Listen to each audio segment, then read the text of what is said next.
Hi everyone, அஸ்ஸலாமு அலைக்கும். Welcome to Thanjai அறுசுவை.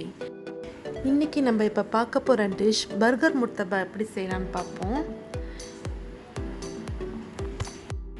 இந்த பர்கர் முர்த்தபா மலேசியா, சிங்கப்பூர்லாம் ரொம்ப பாப்புலரான ஒரு டிஷ். இதை எப்படி செய்யலான்னு பார்ப்போம் வாங்க. இது கிட்ஸுக்கெலாம் ரொம்ப பிடிக்கும். பர்கர் ஸ்டஃப் முர்த்தபா நல்லாயிருக்கும், டிஃப்ரெண்ட்டாக இருக்கும். வாங்க எப்படி செய்யலான்னு பார்ப்போம். 2 கப் மைதா மாவு எடுத்திருக்கேன். இப்போ ஒரு பவுலில் 2 கப் மைதா மாவு ஆட் பண்ணிவிட்டு தேவையான அளவு உப்பு சேர்த்துக்கோங்க.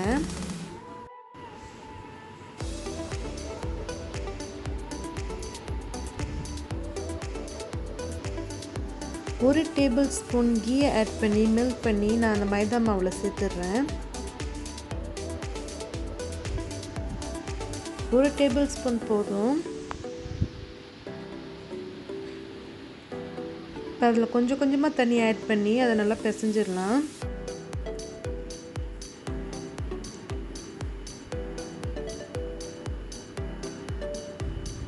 இந்த பதத்துக்கு மாவு வரட்டும்.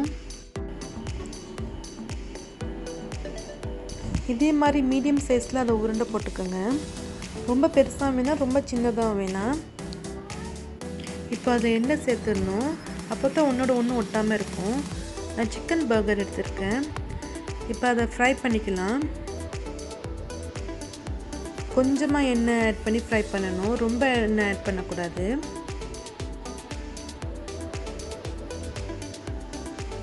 லோ ஃப்ளேமில் வச்சு ஃப்ரை பண்ணுங்கள்.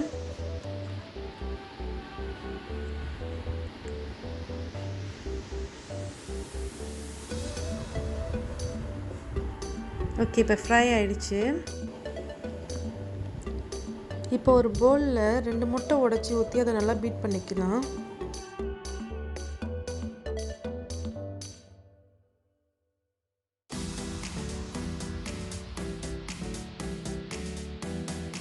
இப்போ முர்த்தபாக்குள்ள ஃபில்லிங்ஸை பார்ப்போம். தக்காளி, வெங்காயம், கேப்சிகம், சீஸ் எடுத்துருக்கேன். உங்களுக்கு விருப்பப்பட்ட ஃபில்லிங்ஸை நீங்கள் எடுத்துக்கோங்க. பர்கர் ஃப்ரை பண்ணி வச்சுருக்கேன். 2 முட்டை பீட் பண்ணி வச்சுருக்கேன். இப்போ இந்த மாவை சப்பாத்தி மாவு வளர்க்குற மாதிரி நல்லா மெலிசாக வளர்த்துக்கலாம்.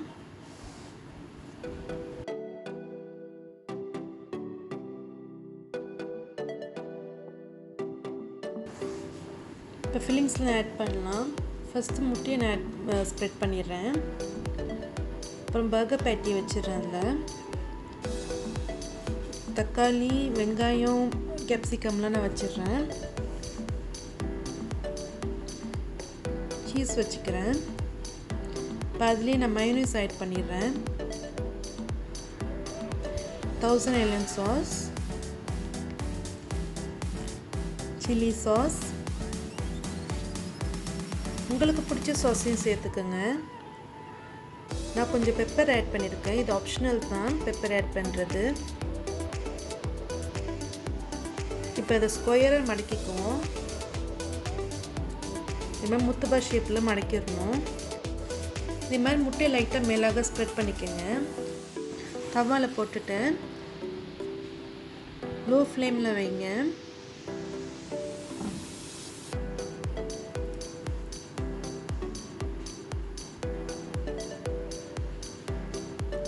லோ ஃப்ளேமில் வச்சு குக் பண்ணிக்கோங்க. அப்போ தான் நல்லா கிறிஸ்பியாகவும் வரும், நல்லா அழகான கலர், இந்த மாதிரி கலரில் வரணும்.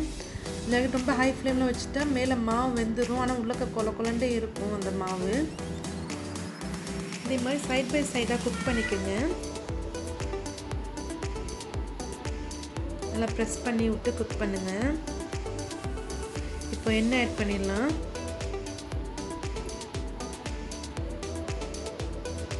எண்ணெய் ஆட் பண்ணி கொஞ்சம் நேரம் குக் பண்ணால் போதும், இல்லை ரொம்ப தீஞ்சிரும்.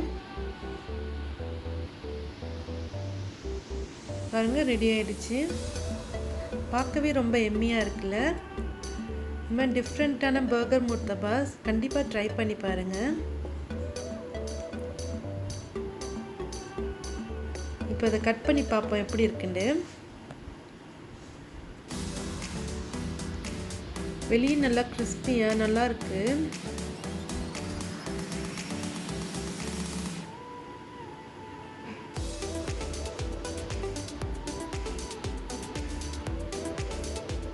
கிட்ஸ்லாம் ரொம்ப விரும்பி சாப்பிடுவாங்க இதே மாதிரி செஞ்சு கொடுத்தீங்கன்னா.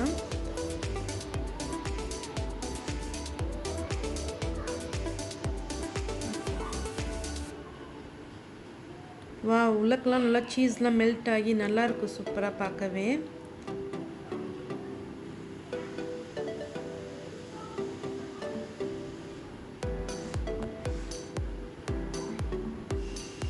இது ஒரு டிஃப்ரெண்ட்டான முர்தபா.